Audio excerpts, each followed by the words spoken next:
Salut à tous et bienvenue dans ce nouvel épisode de Pen Thunder, le seul podcast français sur la franchise d'OKC. C'est Pierre qui vous parle. Je suis très heureux de vous retrouver pour un nouvel épisode. Ça fait un petit moment qu'on n'a pas enregistré. On attendait qu'il y ait quelques matchs qui passent et quelques branlées que met le Thunder, on va être honnête, ou à peu près à tout le monde pour l'instant sur ce début de saison.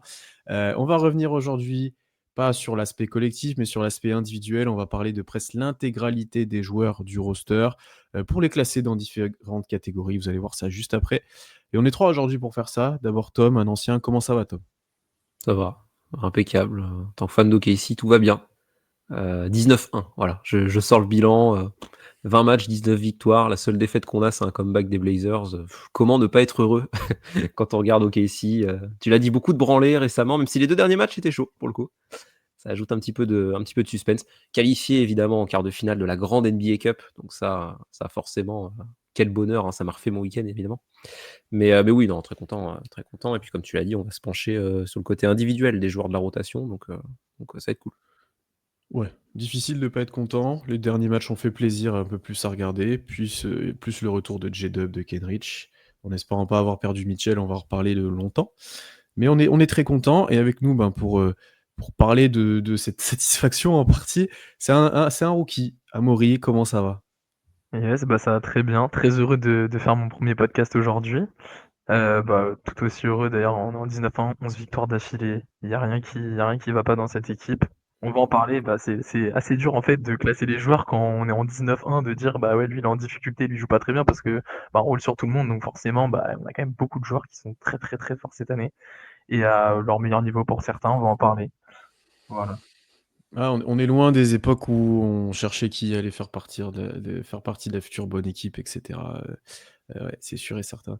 Et petite dédicace à Ben de Dunkebdo. Amaury, est-ce que tu es stressé pour cette première? Non, enfin un petit peu forcément, mais je pense que ça va bien se passer et puis je suis super bien accompagné avec vous 2, donc il y a pas de raison que ça se passe C'est mal. gentil. Ah, tu sais pas, on peut être un peu méchant. Pas trop. C'est pas un Thunder Quiz, ça va, mais on peut être un peu chiant. Non, du coup, aujourd'hui, au lieu de si vous suivez le compte depuis longtemps, vous savez qu'à 20 matchs, souvent, on note les joueurs. On a fait ça très souvent, je pense, sur les 2-3 dernières saisons en tout cas. Là, cette année, on a décidé de changer un petit peu, de pas seulement ou forcément noter les joueurs, mais plutôt de les classer dans des tiers pour dire si on est content, satisfait ou pas du tout de leur début de saison.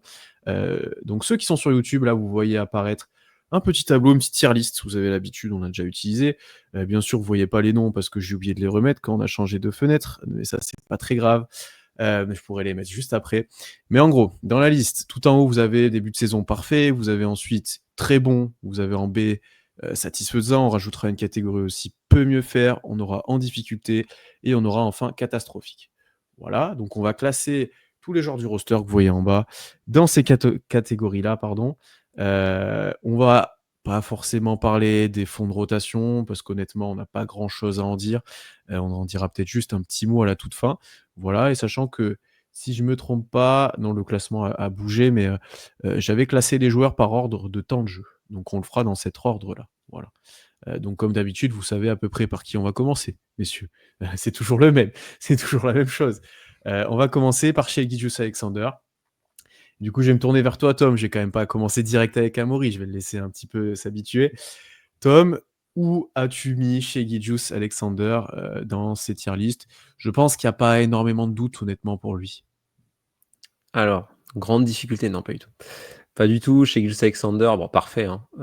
Pour le coup, je spoil déjà un truc, c'est le seul qui est dans le tiers du haut. Parce que pour moi, c'est le tiers chez Gilles Alexander. Il est là, il est tout seul, il est à l'aise, voilà, il a fait sa place.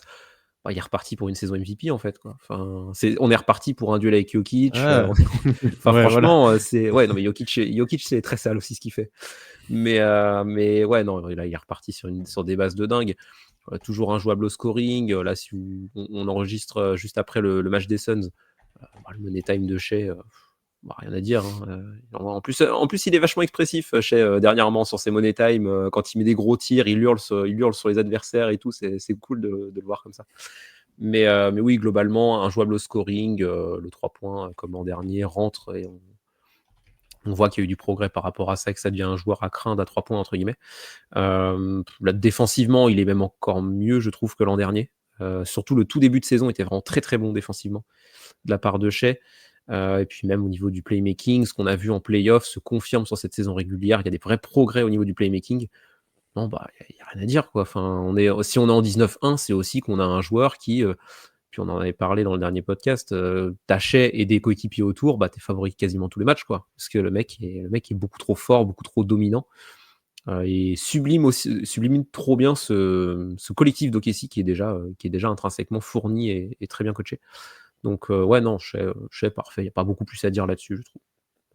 Ouais, moi si je peux rajouter un petit truc, c'est au niveau des turnovers, c'est-à-dire que c'est un joueur qui perd très très très peu de ballons, et c'est même l'une des ses qualités principales avec le scoring, c'est que cette saison il a 1,7 balles perdues par match, il était à 2,4 la saison dernière, donc il a encore baissé, il n'y a rien d'autre qui a baissé en fait, c'est-à-dire qu'il n'a pas compensé quelque part, il est encore meilleur à ce niveau-là, et d'ailleurs en assist turnover, donc le ratio, il est premier parmi ceux qui sont en plus de 30% d'usage, il est premier à 3,91, le deuxième c'est Brunson à 2,54, donc il y a 1,4 d'écart, et pourtant, il y a les Doncic dedans, il y a tous ces genres de joueurs-là. Mais c'est des joueurs qui perdent tellement de ballons par rapport à Shai. Et en fait, on voit, bah, notamment dans le clutch. Bon, hier, il a failli en perdre un d'ailleurs qui est sauvé par Caruso.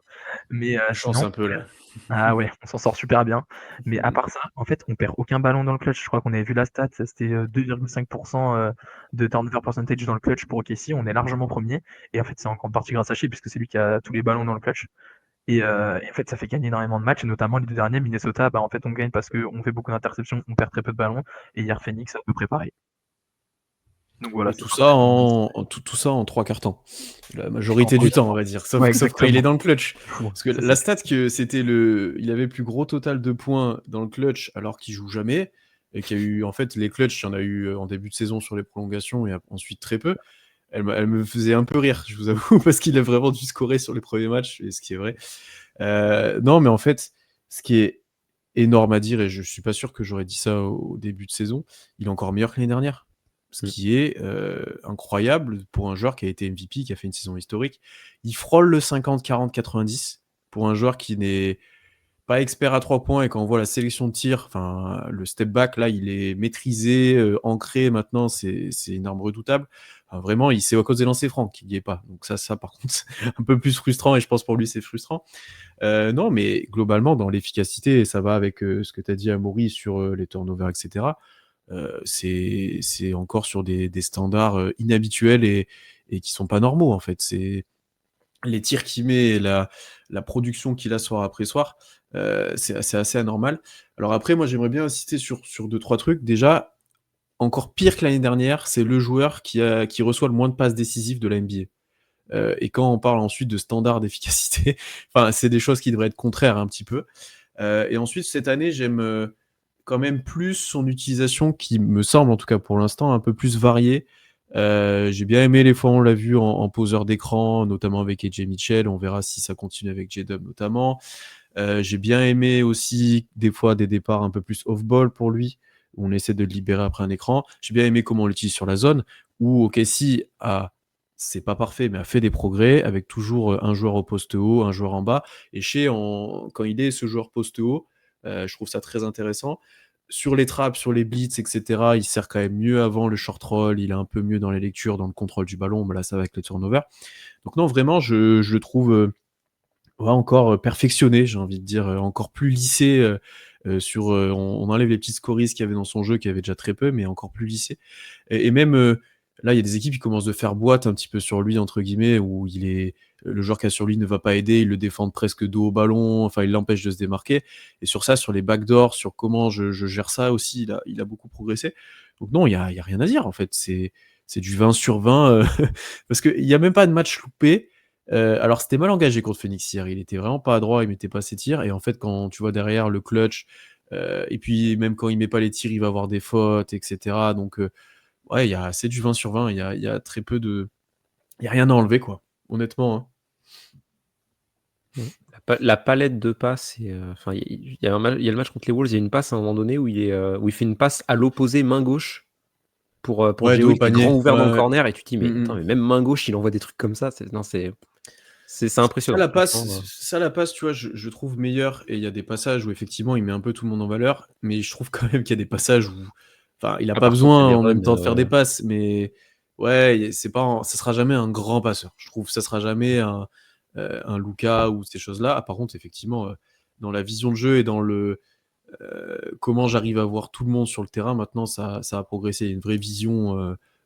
Tout a ralenti, tout a pris un peu de recul pour lui, ça c'est sûr. Bon, bah, pas grand chose à dire sur Shea, c'est ça? On arrête là? C'est Non, ça. bah, il est bon, honnêtement, quoi. je pense on a tout dit. Il y a tellement peu de points faibles de chez. Moi, le seul truc que je pourrais lui reprocher, c'est un tout petit peu la défense par moment, notamment contre le Minnesota. Il y a un moment, il m'a vraiment énervé défensivement sur 5 minutes où il est catastrophique en défense. Après, il était malade, donc je peux pas non plus trop lui en vouloir parce que son interview de fin de match, il parle un peu par le nez. Mm. Donc, on a compris que bon, il était pas à 100%, mais vraiment, il y a Ouais. une sorte de défense de Vincenzo, il est un peu en retard. Après, bon, si c'est ça le Il était problème. malade en défense, mais pas en attaque, quoi. C'était. Ouais, en top Ouais, 40 non, en attaque. il en met 40. Il en met 40. Et justement, c'est ça, quoi. C'est pour ça qu'il était énervant. Mais si c'est ça qu'on lui reproche dans un match qu'on gagne, de toute façon, comme 95% des matchs, bah, ça veut dire que la saison est exceptionnelle, tout simplement, et qu'il est MVP caliber et qu'il sera en haut duel avec Jokic toute la saison, encore une fois. Non, puis ouais, tu vois, défensivement, alors les efforts seront toujours un peu au bas parce que je pense qu'il faut qu'il se gère aussi de l'autre côté du terrain où il est quand même plus attendu. Mais contre Phoenix, là, il y a une ou deux possessions où en fait il se retrouve dans la position sous le cercle et il y a un gros qui arrive sur lui. Ighodaro, je crois que c'était, il arrive bien à le contester. En fait, il résiste, il saute bien droit, etc. Et mine de rien, il fait une bonne protection de cercle. Il y a toujours des passages où comme ça, il va gagner des ballons, il va faire des bons trucs. Si un point négatif, lâche la balle en transition, s'il te plaît, arrête de croquer, d'aller tout droit. Bon, je suis d'accord, 9 fois sur 10 c'est panier, mais il y en a une dans le clutch hier, c'est son seul tir loupé dans le clutch d'ailleurs. Il doit lâcher à Caruso, il le fait pas, il loupe le lay-up compliqué certes, mais il le loupe. Et il y a toujours ces petites frustrations des fois sur ça, mais on le sait en fait, dès qu'il a la balle, t'as un 2 contre 1, t'as un contre 1, voire un contre 2, il va jouer tout seul. C'est presque automatique. Après, il va marquer la plupart du temps. Donc, Ouais, c'est pour en ça que soi. tu peux pas dire grand chose. Mais tu vois, hier, Mais ça a oui, failli hier, il coûter foire cher sa transition. celle-ci Ouais. parce que tu peux faire Ouais. un run et bon, après Caruso met pas beaucoup de tirs sous le cercle, je suis bien d'accord, mais tu peux quand même lui lâcher la balle. Ouais, mais hier, il est en hit check au moment où il le prend. Il vient de mettre le 3 points, il vient de Non, mettre c'est vrai. le gros shoot avant. C'est pour ça. Moi, justement, j'étais en train de hurler. Je me dis, purée, s'il le met et tout. Et après, il le rate. C'est vrai qu'on prend le 3 derrière. Ça fait mal, Mm, mais je peux pas lui en vouloir de le prendre celui-là pour le coup, même si c'est pas le bon choix. ouais. Bon, passons au deuxième joueur. On va parler d'un joueur peut-être un chouïa plus clivant. On va voir où vous l'avez mis. C'est Chet Holmgren. Chet, je vais rien dire. Amaury, où tu as classé Chet sur ce début de saison? C'est difficile, c'est beaucoup plus dur que chez. Je l'ai mis dans satisfaisant, mais c'est haut de satisfaisant, pas de très bon. Donc, mais moi, c'est satisfaisant pour le moment.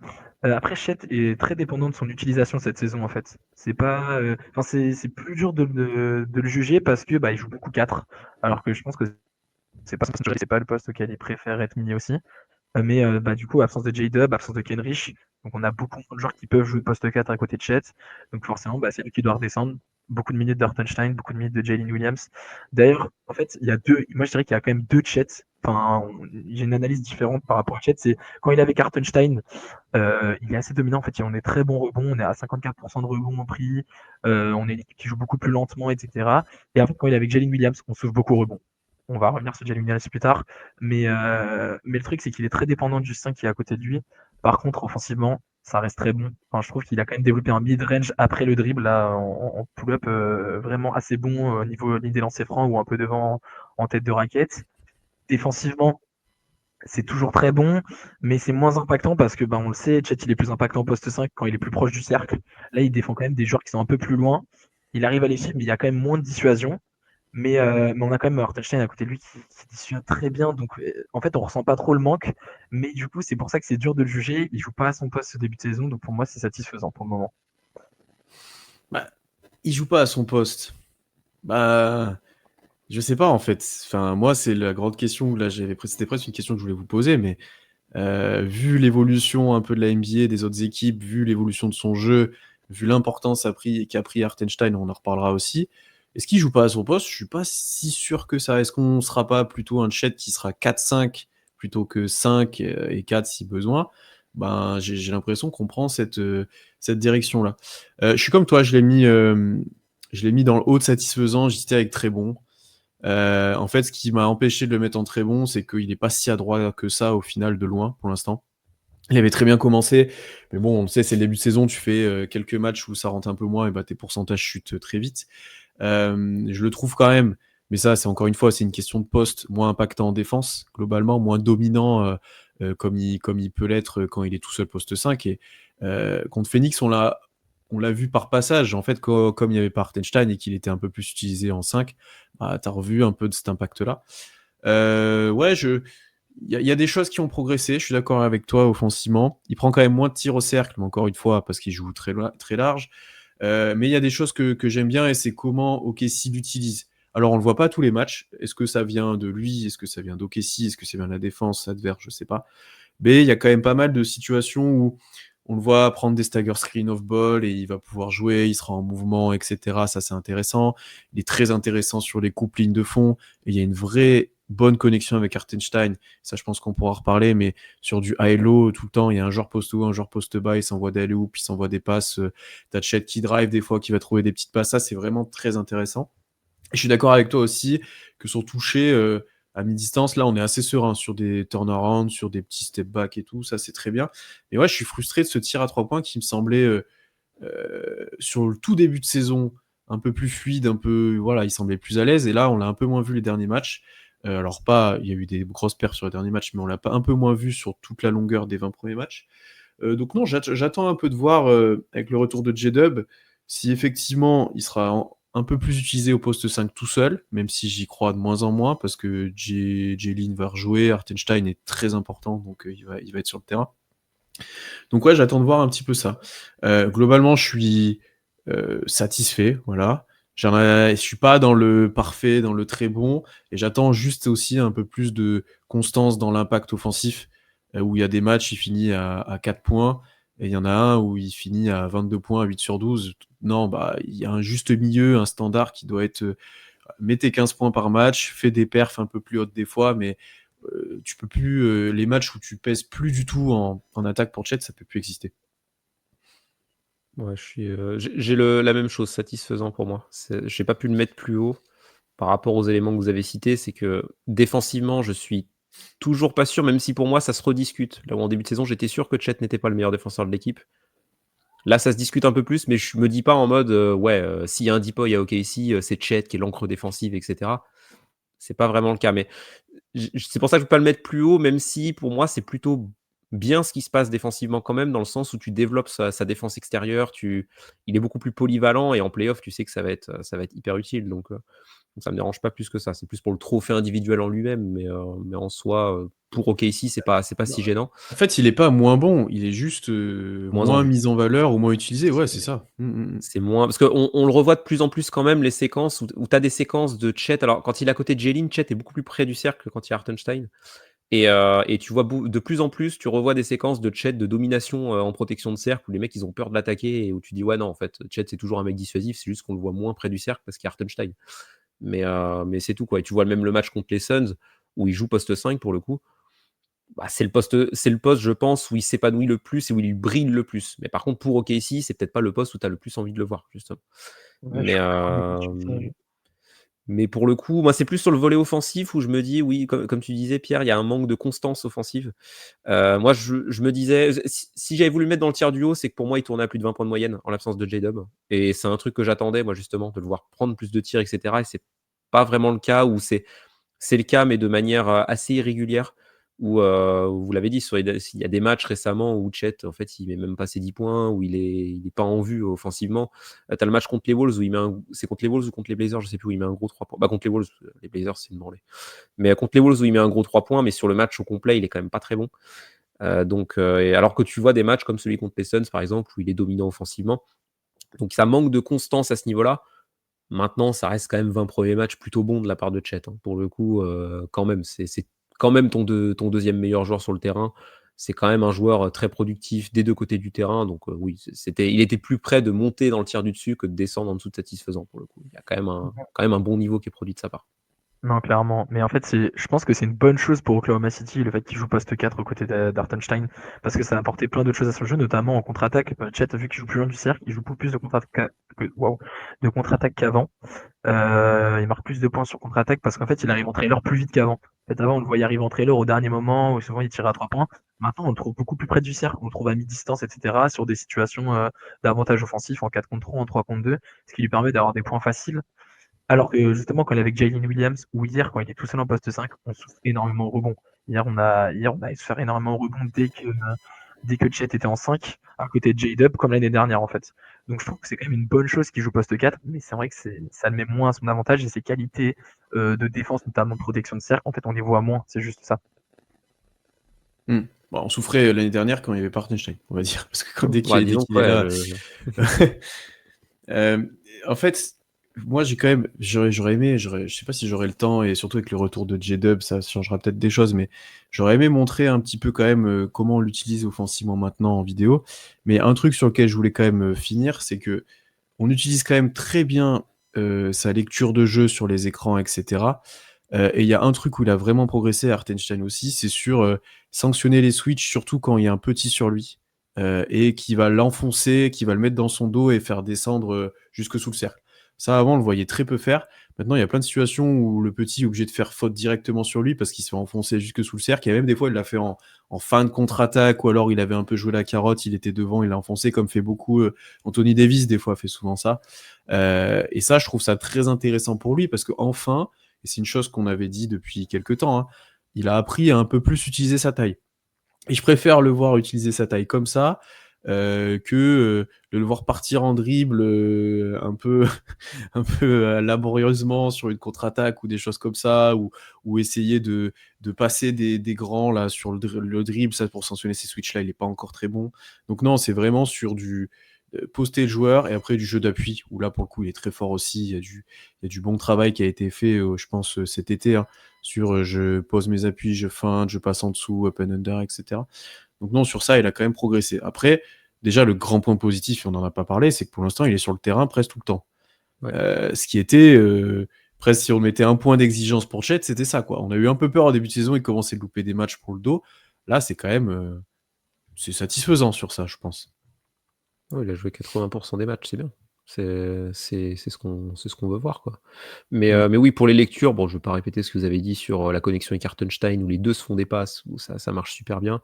Mais juste le match contre les Suns, ce qui est rigolo, c'est que là où tu vois qu'il a progressé sur les lectures, c'est qu'il y a un moment où il a la balle en main, et il y a J-Dub qui vient lui poser un écran, et il joue un pick and roll en Oui. étant bull handler. Et en fait, il se retrouve à avoir un switch du petit qui était sur J-Dub sur Chet, et du coup, il va aller finir au panier et marquer ses 2 points. Il y a des vrais progrès par rapport à ça, et on en parle depuis quelques temps, du fait que Chet qui pose la balle, souvent le handle est un peu friable, etc.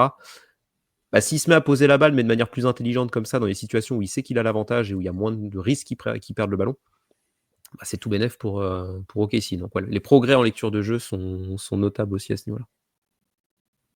Carrément. Troisième joueur, donc du coup, on aura Shea en parfait, on aura Chet en satisfaisant, on est tous les trois d'accord. Et on va passer à Lou Dort. Je vais y aller parce que faut y aller quand même sur Lou Dort. C'est compliqué, je l'ai mis en difficulté de mon côté. Pourquoi je l'ai mis en difficulté ? D'abord parce qu'il met pas un tir, ce qui est un critère très important pour la réussite de la saison de Lou Dort concrètement, et pour l'impact qu'il peut avoir, etc. Déjà, voilà, il n'est pas adroit. Je pense que son repos de quelques matchs dû à sa... Alors, je sais plus où il était blessé. Je sais plus. Son repos de quelques matchs lui a fait du bien. On sent quand même qu'il est revenu avec des meilleures intentions, avec un chouïa plus d'adresse, et encore. Voilà. Maintenant, c'est insuffisant. C'est insuffisant parce qu'offensivement, je pense qu'honnêtement, dans la rotation, au moins à l'extérieur, c'est sûr, c'est le joueur le moins capable. Donc si tu ne mets pas de tir simple de loin, enfin simple, j'aurais peut-être pas simple, mais tes tirs de loin que tu as habituellement, que ce soit en spot-up, que ce soit en sortie d'écran, que ce soit sur le drive and kiss, ce que tu veux, si tu mets pas ces tirs-là, offensivement, tu es pas loin d'être le pire joueur de l'effectif. Ce qui est compliqué pour un guard, enfin un guard ailier, on va dire. Et après, défensivement, alors je sais pas s'il est moins bon que les années d'avant, ou si c'est que il souffre un peu plus, enfin en tout cas il y a un peu plus de comparaison avec Caisson cette année qui est monstrueux. Ou alors c'est on l'a un peu moins mis en valeur, ou alors c'est qu'on gagne trop de large, donc il y a moins besoin d'éteindre le joueur en face qu'il est encore capable de faire. Hein. Parce que Booker, il vit pas une super soirée non plus la veille, et Lou Dort fait une sacrée interception à un moment d'ailleurs dans le clutch qui aurait pu être déterminante. Mais je le trouve pas moins bon, mais un peu moins en vue que des fois. Donc ça n'a pas forcément refait remonter sa note. Donc ouais, il est en difficulté, quoi, parce que petit à petit, c'est dur à dire, mais il devient un peu moins indispensable. Les matchs où il n'était pas là, bon, ok, très bien, pas de souci, pas de souci. Alors je dis pas qu'il peut pas redevenir un plus, surtout s'il remet des tirs, etc. Je dis pas non plus que il fait pas toujours les mauvais choix, même balle en main. Justement, sur le tir de Chet contre les Wolves, c'est lui qui fait un bon kick-out, c'est qui fait la dernière action qui était mal engagée, un peu déterminante. Mais ouais, c'est difficile, c'est difficile. Ouais, c'est dur pour Lou Dort. Il a perdu 10% à 3 points par rapport à la saison dernière. C'est énorme. Il est à 31%. Et en fait, pour un joueur qui chute plus de 60% de ses tirs à 3 points, bah, quand t'es à 31% à 3 points, t'es pas efficace. Et t'es le joueur le moins bon offensivement cette saison du Thunder. Et défensivement, bah, je suis complètement d'accord avec toi, Pierre. C'est pas qu'il est moins bon, c'est juste qu'il est moins indispensable. Il y a de tellement bons défenseurs à côté de lui que, en fait, c'est pas forcément ce qu'on attend de toi aujourd'hui à Oklahoma City. C'est-à-dire, bah, il a un contrat à aller chercher à la fin de l'année, ou ça finit dans 2 ans, mais à la fin de l'année, il peut avoir une prolongation. Et il a des comparaisons par rapport à des joueurs comme Kayson Wallace qui vont aussi chercher des contrats à la fin de cette année. Et pour l'instant, bah, il est perdant, tout simplement. Et bah, on commence à avoir les débats. Est-ce qu'il faut prolonger Lou Dort? Est-ce qu'il faut prolonger Hartenstein? Est-ce qu'il faut prolonger Kayson Wallace? Mais pour l'instant, les réponses, on est en train de les voir. Et c'est Lou Dort qui commence un peu à perdre dans la balance. Mais ouais, au niveau du tir, c'est très compliqué. Mais je suis d'accord. Pour moi, il est plus intelligent offensivement cette année. Ouais, la passe contre Minnesota, bah, c'est super. Après, elle est dans les pieds. Hein. Mais au moins, c'est le bon choix. Oui, c'est vrai. Oui, c'est le bon choix. Il met plus de mid-range que la saison dernière aussi. Notamment hier, il en a mis 2-3 un peu fou contestés. Mais qu'est-ce qu'il est frustrant en fait, parce que des fois, il va planter un 3 points complètement contesté en cloche, qui touche le plafond et qui fait switch. Et l'action d'après, il va rater un 3 points ouvert dans le corner, ce qui arrive super souvent cette saison. Et en fait, notamment, il coupe beaucoup de momentum. Moi, Woodward, en fait, on est dans une série où Shea va mettre un 3 points, Kayson va mettre un 3 points. Woodward a la balle, il a un tir ouvert, il rate, et puis derrière, on prend un 3 points, et puis ça coupe le run. Ça, c'est hyper frustrant avec lui. Mais ouais, voilà, c'est compliqué. Je suis aussi sur une difficulté, du coup, comme Pierre, moi. J'ai le même. On va être d'accord sur tous les joueurs. Hein. J'ai le même tiers. Non, peut-être pas, quand même pas. Non, je pense Ah pas. ouais. Je pense pas. Mais alors, je peux pas le mettre en catastrophique, ne serait-ce que pour les 3 derniers matchs défensifs qu'il vient de pondre. Parce que Devin Booker, Julius Randle, Deni Avdija, demandez-leur. Ce qu'ils viennent de subir face à Lugansdort, c'est pas évident. Mais oui, il est moins brillant défensivement. Enfin, on se dit moins comme l'année dernière où il était au Defensive First Team et on se disait, ouais, c'est lui le meilleur défenseur d'OKC qui était éligible. Tu vois, il y avait des bails J-Dub potentiellement. Mais en tout cas, en défense sur le point of attack, il n'y avait pas vraiment de discussion côté Thunder. Là, cette année, ça se discute un peu plus parce qu'il y a Kayson Wallace qui fait une saison de fou, mais on parlera de Kayson Wallace après. Mais il reste quand même un joueur quand même très positif défensivement. Faut pas sous-estimer cet impact-là. Par contre, oui, en attaque, même si j'ai oublié défensivement, il y a quand même un peu plus, je trouve, de fautes bêtes, de déconcentration, je trouve, défensives de Lugansdort, notamment off-ball. Il retombe un peu dans des travers qu'il avait peut-être il y a 2 ans. Où j'aimerais le voir un peu plus propre sans ballon. Des fois, il y a des fautes un peu à la con. Mais oui, le problème est offensif. De toute façon, je vais sortir de la stat. Hein. Il est à 50,6% au true shooting. Les seuls joueurs d'OKC qui ont le moins bon true shooting pourcentage, c'est donc J-Dub et Kenrich qui viennent tout juste de revenir, qui ont joué 1 et 2 matchs, et Ousmane Dieng. Mais sinon, tous les autres joueurs d'OKC ont un meilleur true shooting que Lugansdort. Et comme tu disais, Amaury, les 3 points ouverts, ils les rendent pas, quoi. Bon, c'est un peu quelque chose qu'on voit souvent avec Dort, c'est que qu'il soit contesté ou pas, moi j'ai l'impression qu'il en a rien à cirer. Ça change pas du tout sa manière de prendre son tir. Mais le souci, c'est que les années d'avant, il était à 40% en 3 points. Là, il est à 30. Donc oui, ça c'est forcément compliqué et t'es forcément en difficulté quand tu es négatif offensivement Et certes, il y a quelques meilleures lectures en attaque, mais enfin, c'est pas quelque chose sur lequel Dort va vraiment peser sur un match. Là où quand il commence à enchaîner 2-3 tirs à 3 points, là, le peu qu'on a vu de cette saison où il arrivait à enchaîner quelques tirs à 3 points, là oui, ça devient déterminant, et là ça devient un joueur qui peut exister offensivement. Donc oui, je peux pas être positif sur Dort. C'est pas catastrophique parce que défensivement, ça reste quand même un gros joueur, mais il faut mettre tes tirs, quoi. Après, ça a toujours été, mais pas à ces points-là, mais ça a toujours été en série, Dort. Hein. Des fois, il y a des passages à vide au tir. Après, il va t'embêter 50% pendant 10 matchs. J'espère qu'on reverra ça rapidement. Mais ouais, on en revient au même point où, par rapport à tous les autres, c'est le joueur qui peut le moins faire le connecteur, qui peut moins driver, qui peut moins faire tout, en fait. Hein. Et même un autre joueur qu'on disait très unidimensionnel, je trouve qu'il y a beaucoup de progrès, on va en parler ensuite aussi. Donc ouais, c'est saison difficile pour Lou Dort. Et effectivement, tu l'as bien amené à Maury, les échéances contractuelles, pour l'instant, c'est pas en sa faveur vis-à-vis de sa saison. Ça, c'est sûr et certain.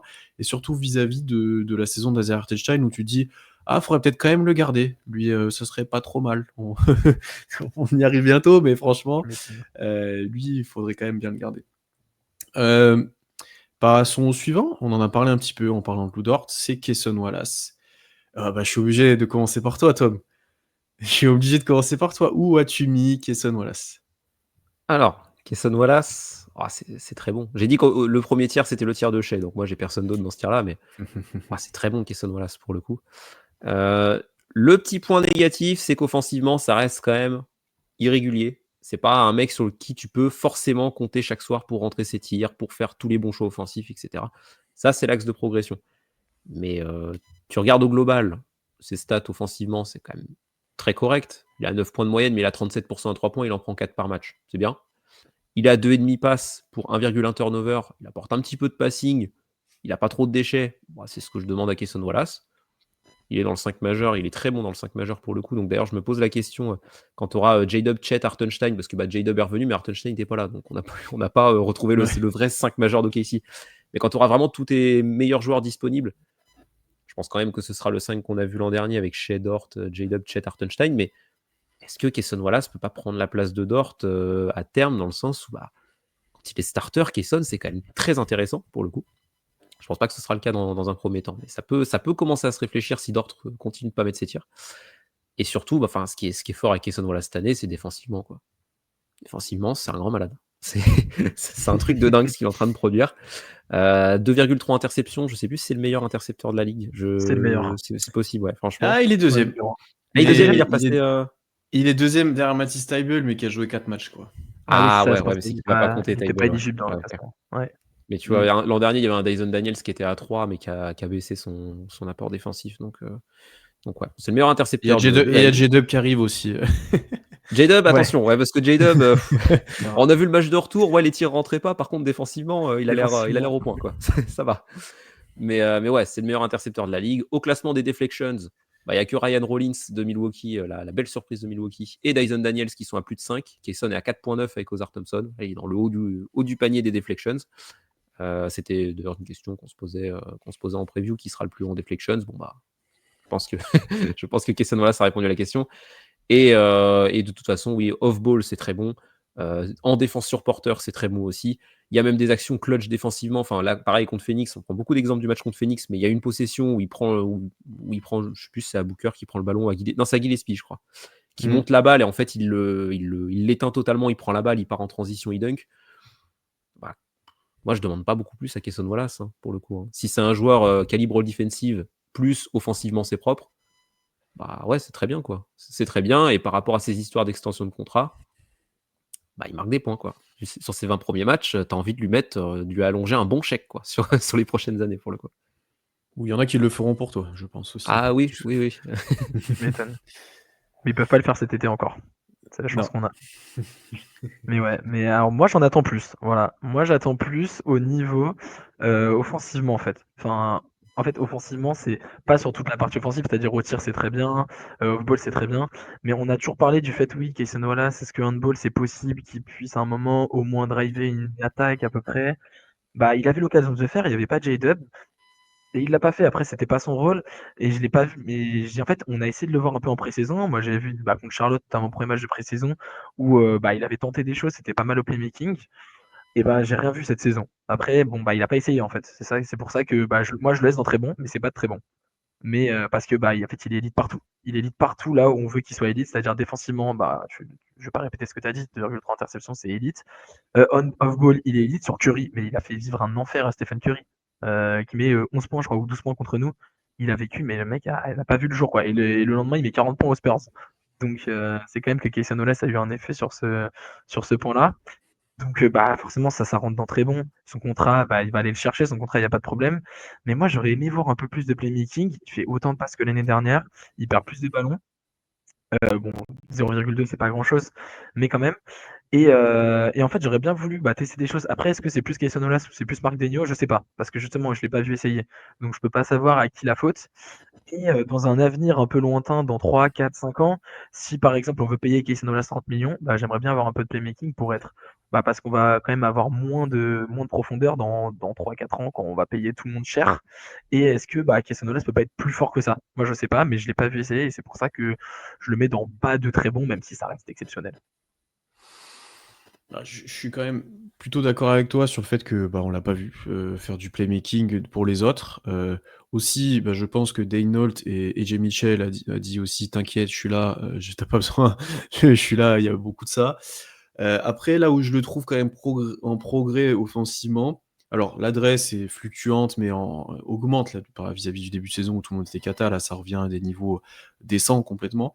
Mais je le trouve bien, alors déjà parce qu'il est toujours dynamique, dans le sens où il va toujours proposer un cut, s'il a un close-out attaqué, il va le faire, etc.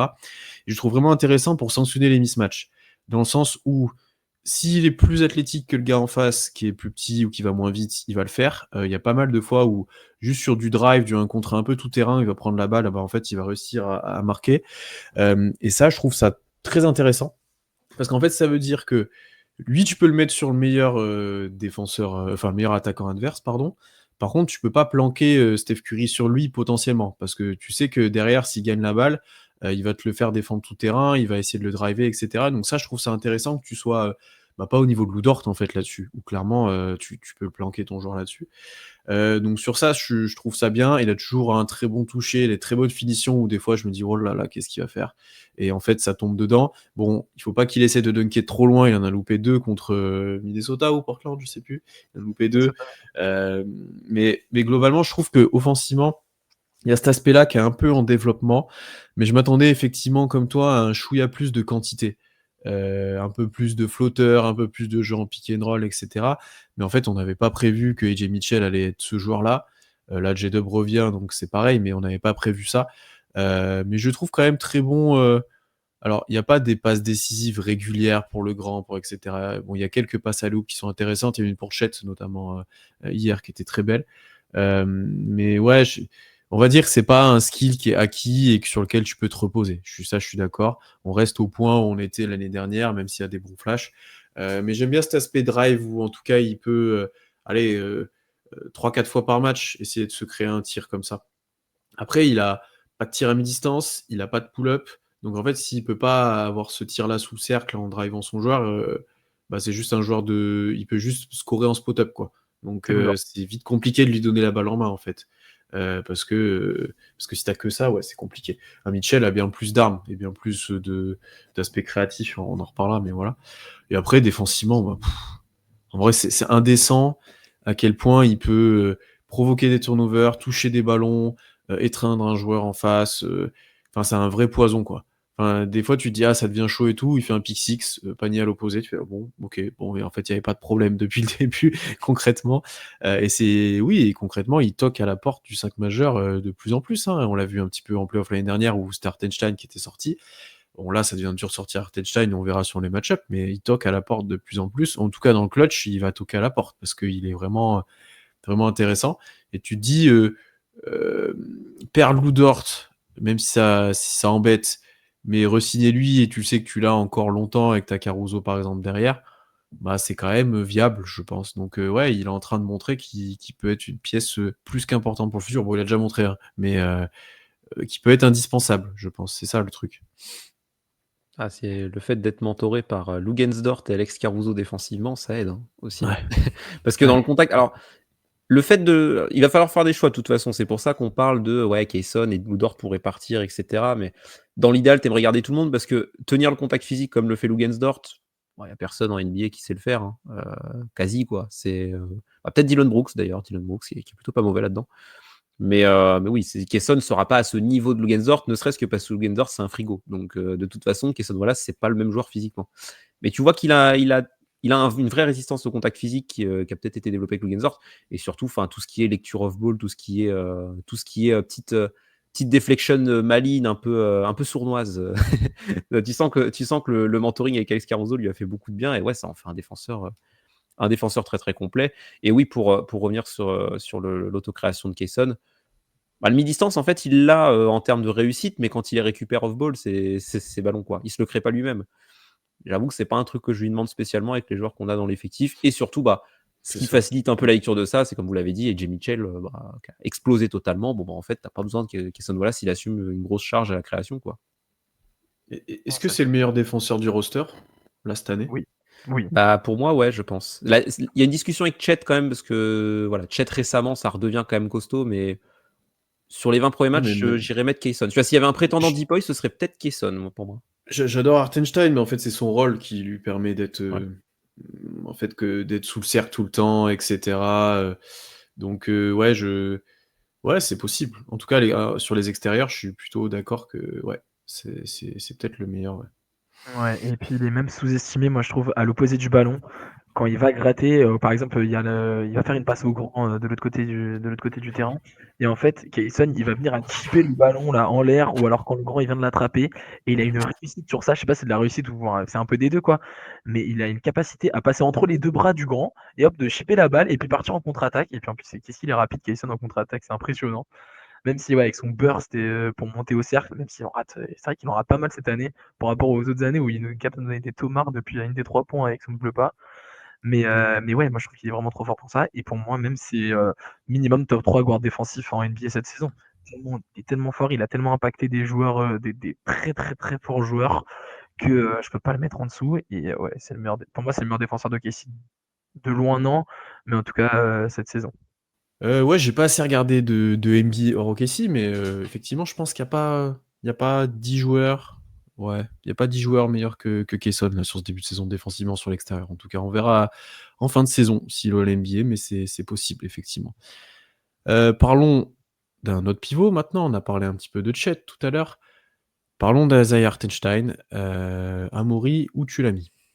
Moi, c'est parfait, Hartenstein. C'est mon deuxième, mais j'ai que deux parfaits chez Hartenstein. C'est parfait parce que dans le rôle dans lequel on l'attend, il fait tout ce dont on a besoin. Et je pense même que il est meilleur que la saison dernière, Hartenstein. Il a quoi? Il a 12 points, il a 10 rebonds. Il est dans les meilleurs rebondeurs de cette saison. Et surtout, en fait, il a développé une relation avec Chet qui est extrêmement forte pour Oklahoma City. C'est-à-dire, on en a parlé tout à l'heure, mais on a vu beaucoup de lobes de Hartenstein pour Chet l'année dernière, et maintenant on commence à avoir des lobes de Chet pour Hartenstein. Et je trouve qu'en fait, ce qui apporte ça, c'est ces lectures à la fois, forcément de Chet, qui lit beaucoup mieux au poste haut, mais aussi d'Hartenstein. Moi, je le voyais moins, voilà, dans ce sorte de short corner l'année dernière en l'air, et maintenant il va beaucoup plus les chercher. Et je trouve que ça apporte quand même pas mal de paniers faciles à Oklahoma City. Ensuite, on a un deuxième volet défensif où Hartenstein Chet, c'est 98 de defensive rating, c'est le meilleur duo en defensive rating pour OKC. C'est immense en fait. Hartenstein, c'est 47,8% quand il est défendu, quand lui défend un joueur près du cercle. On est à 47,8% de réussite. C'est top 5 NBA pour les joueurs qui ont un temps de jeu un peu décent. Il faut savoir que c'est deuxième à Oklahoma City, c'est derrière Aaron Wiggins. Voilà. Mais, mais en tout cas, ça reste très fort et c'est devant Chet. Et ensuite, offensivement, on a en fait à peu près le même rendement que l'année dernière. Finalement, au poste haut, on a toujours ces petits backdoors pour AJ Mitchell maintenant. AJ Mitchell, il utilise super bien Hartenstein d'ailleurs cette saison. C'est encore un atout de plus pour OKC. On a AJ Mitchell, on a Isaiah Joe, ou à la fois en end-off, mais aussi en cut-off. Isaiah Joe, il trouve énormément de solutions. En fait, Hartenstein, je trouve qu'il bonifie tout l'effectif d'Oklahoma City. C'est-à-dire tous les joueurs qui l'année dernière étaient très bons et qui réalisent leur meilleure saison avec Oklahoma City cette saison, et ben c'est un peu en partie grâce à Hartenstein. Et c'est pour ça que je le mets dans parfait parce que je peux même pas lui en demander plus. Et puis même, il s'est permis de faire 33 points, 19 rebonds contre Sacramento. Ouah. Alors ça, Je sais pas quoi dire d'autre, quoi. bah, moi je l'ai en parfait aussi et tu vois ce match-là de 33 points, c'est pour moi l'exemple même qu'on l'utilise bien mieux que l'année dernière. Parce qu'on lui a donné un peu plus les clés de pas mal de choses, sur de la création offensive aussi parce que Jaden n'était pas là, mais sur de la création offensive, sur l'utilisation de son jeu de passe, sur les backdoors, sur les lectures qu'il peut faire et cetera. Aussi, tu l'as très bien dit sur, la connexion avec Chet, sur du high-low et cetera. Il est super fort sur short roll. Honnêtement, quand Shea le trouve derrière les prises à 2 ou sur le blitz sur écran, sur un 4 contre 3, il est monstrueux. Et ce que j'apprécie, je pense, le plus cette année pour lui, au-delà de fluidifier le jeu, et cetera, c'est 2 choses. C'est d'abord qu'il est plus agressif que l'année dernière. Un peu plus il a plus tendance à aller dunker, à aller chercher des alley-oops, et cetera, où on l'utilise bien mieux.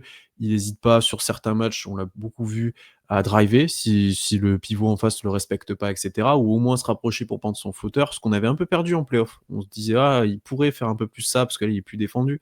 Là, je le trouve bien mieux sur ce début de saison là-dessus. Et alors, les postes d'écran, oh là là là là, quel régal.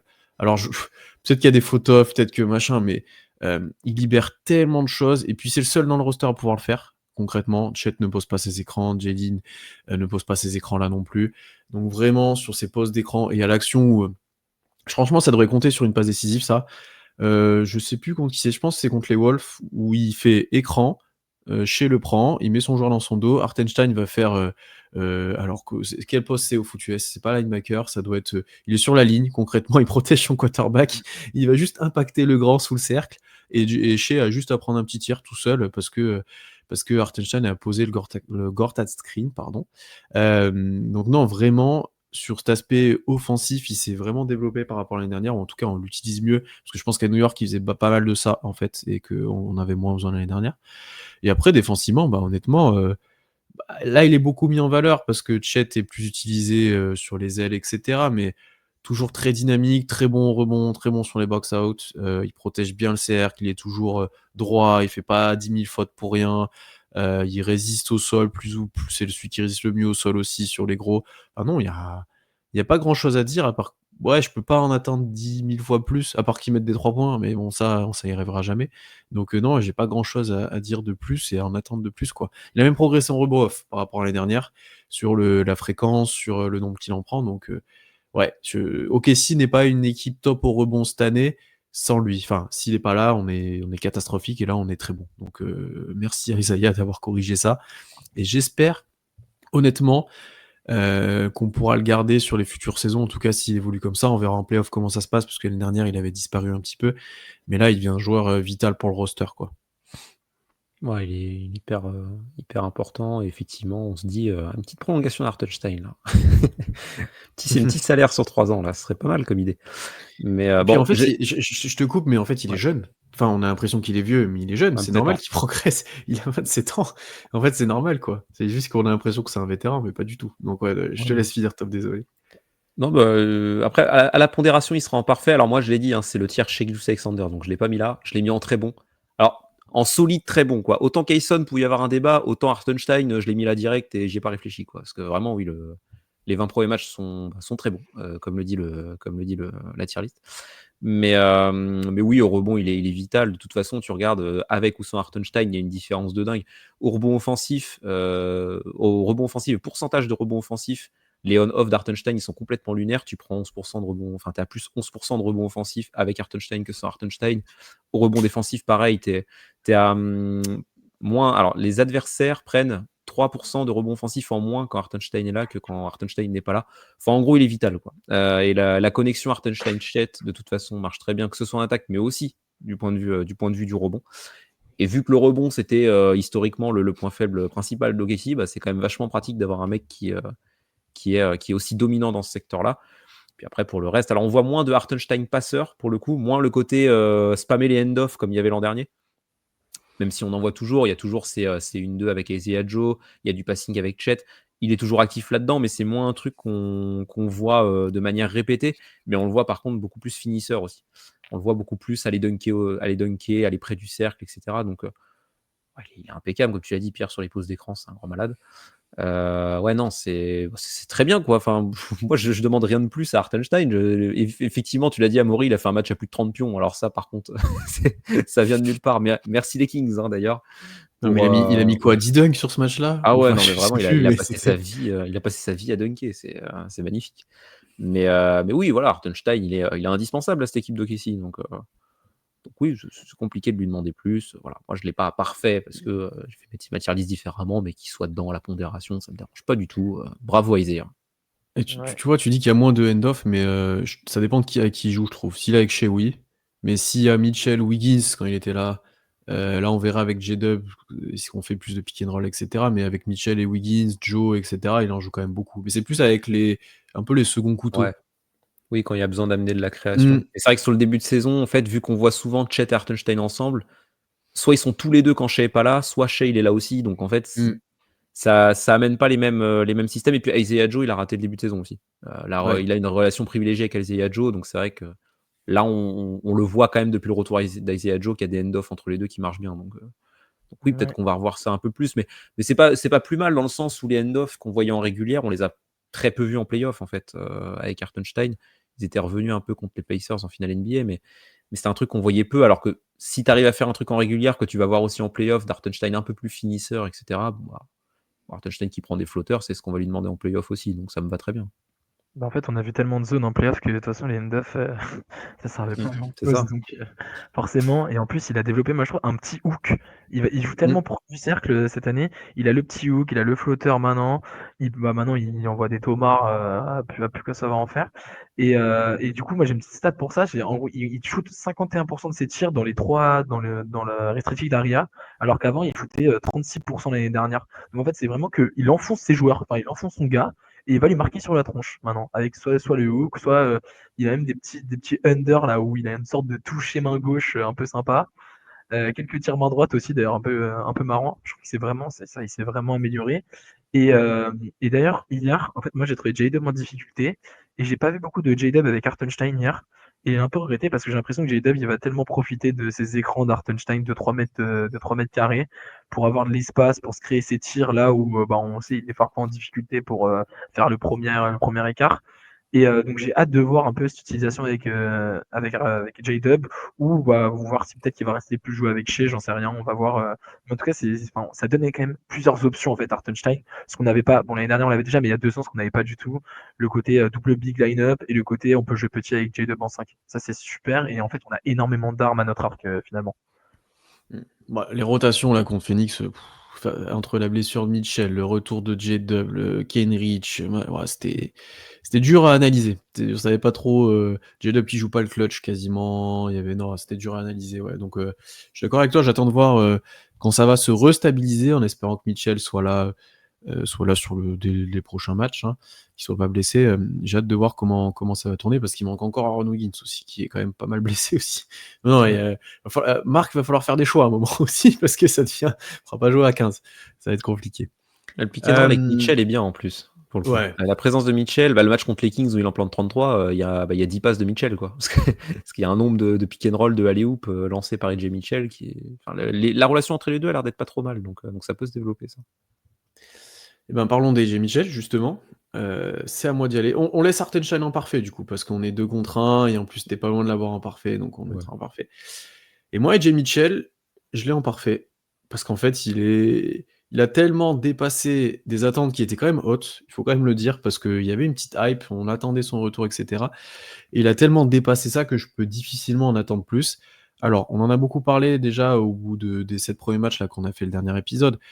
Le seul micro-doute que j'ai, c'est sur son efficacité, où en fait, il prend tellement des tirs compliqués les 3/4 du temps. Alors certes, c'est des tirs près du cercle ou autre, mais c'est des tirs compliqués parce qu'ils sont contestés, parce qu'il fait un flotteur, parce qu'il monte sur le joueur, parce qu'il se décale ses appuis. Enfin, c'est toujours des tirs compliqués.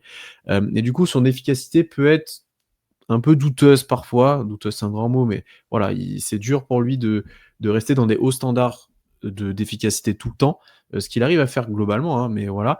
Et puis en plus à 3 points pour l'instant, c'est pas la grande performance non plus, bien qu'il semble à l'aise, et cetera. C'est pas optimal et il en a planté des importants pourtant, hein. Il y a des fois, il en prend en première intention, et cetera, où il en met des importants. Donc c'est le seul micro doute que j'ai parce que sur le reste, il est excellent dans la création pour lui-même, il a une très bonne vision de jeu et défensivement, honnêtement, il fait pas tâche en fait. Ce qui est une grande chose dans cet effectif-là. Il fait pas tâche parce qu'il est costaud, parce qu'il gagne des ballons lui aussi dans les mains. Alors on n'est pas au niveau de Cason Wallace, mais il en gagne un ou deux. Voilà, il est vraiment intéressant là-dessus. Et puis après, enfin, globalement, on s'attendait peut-être pas à ça ou pas à ce point, mais il a pris l'usage de J-Dub, il l'a mis sur son dos et il a dit: "Vous inquiétez pas, je gère l'attaque." Il est à 25,5 d'usage, ce qui est pas loin des chiffres de J-Dub de ces dernières années. Donc honnêtement, il a vraiment pris ses responsabilités, il s'est vraiment montré là-dessus. Et je pense que la vraie saison, alors c'est un grand mot, mais c'est maintenant que ça va commencer pour lui. Là où J-Dub est de retour, comment il va être utilisé, comment il va avoir la balle en main ou pas, comment ça va être fait, parce que il va pas garder 25,5 s'il joue tout le temps avec soit J-Dub, soit avec Shea. Donc ça va être là où il va devoir peut-être montrer d'autres aspects de son jeu et peut-être lui aussi des fois tirer la couverture à lui quand il y a besoin. Et ça va être aux autres de s'adapter. Donc pour moi, ça va commencer là. C'est comment il va gérer le fait de peut-être avoir moins de quantité, est-ce qu'il va réaugmenter son efficacité, etc. Mais en tout cas, là, sur le début de saison, il n'est pas là. Tu es loin d'être en 19-1 parce qu'il est vital. Offensivement, il a libéré plein de matchs, que ce soit dans les clutches, que ce soit des passages où Shea, du coup, ne revient pas parce que lui a porté l'attaque. Ouais, vraiment, on n'en avait plus, mais c'est vraiment le 6e homme à l'ancienne ou Dennis Schroeder, quoi. On n'en avait plus, mais c'est lui, quoi, maintenant. Et je trouve ça vraiment intéressant dans ce roster-là. Et ce qui manquait Allez, il y avait 2 manques et il en comble 1, on va dire, sur cet aspect-là. Ouais, non, moi je l'ai mis. Alors, comme j'ai dit, j'ai qu'un seul joueur en parfait. Mais si j'avais dû en mettre un deuxième, c'était Jay Mitchell. Donc je l'ai mis en C'est très Amaury bon, qui va finalement. trancher. Mais ouais, Amaury, le choix te revient au final. Mais oui, je l'ai mis en très bon. Voilà, j'ai pas beaucoup plus à ajouter. C'était mon joueur à suivre. Je m'attendais pas à ce qu'il soit prétendant 6e homme de l'année. Donc pour le coup, Ouais, déjà. ouais, c'est très bien. Et s'il arrive à s'adapter à ce rôle de 3e ball handler, entre guillemets, ou de 2e ball handler quand il est sur le terrain, parce qu'il est soit avec Shea, soit avec J-Dub, bonne chance même en playoff pour défendre OKC, parce que si ton 3e ball handler c'est ce AJ Mitchell là en playoff, l'enfer. L'enfer pour les adversaires. Après, comme tu l'as dit, il faut voir le tir, comment il rentre notamment. Parce qu'il a 33%, donc et pas sûr. Il a un peu plus de 3 tentatives, donc le volume n'est même pas si énorme que ça. Parce qu'il a beaucoup drivé, il y a eu beaucoup d'autocréation. Mais sinon, ouais, c'est très bien. Défensivement, il est positif, quoi. Enfin, franchement, défensivement, il tient bien le contact, il lit très bien les situations off-ball. Même de la défense sur porteur, il est capable. Franchement, ouais, moi je vois pas un monde hors blessure, et évidemment on le souhaite pas, mais je vois pas un monde où AJ Mitchell, Game 1 de playoff, il est pas dans la rotation, quoi. Enfin, pour moi, c'est déjà devenu en fait un incontournable de ta rotation. Non, clairement, enfin, il a quand même une progression qui est ultra surprenante cette saison. Maintenant, moi, je l'ai mis dans très bon. Et je mets derrière Cason Wallace, même. Moi, je vais être un peu plus nuancé parce que, en fait, il a un volume qui est énorme et en fait, il prend des tirs qui ont une grosse variance. C'est-à-dire qu'en fait, c'est des tirs qui vont pas rentrer tout le temps. Notamment, il prend beaucoup de long 2, en fait. Et il est très efficace dessus.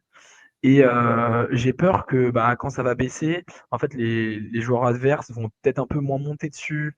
Et il va avoir plus de mal à se créer son tir.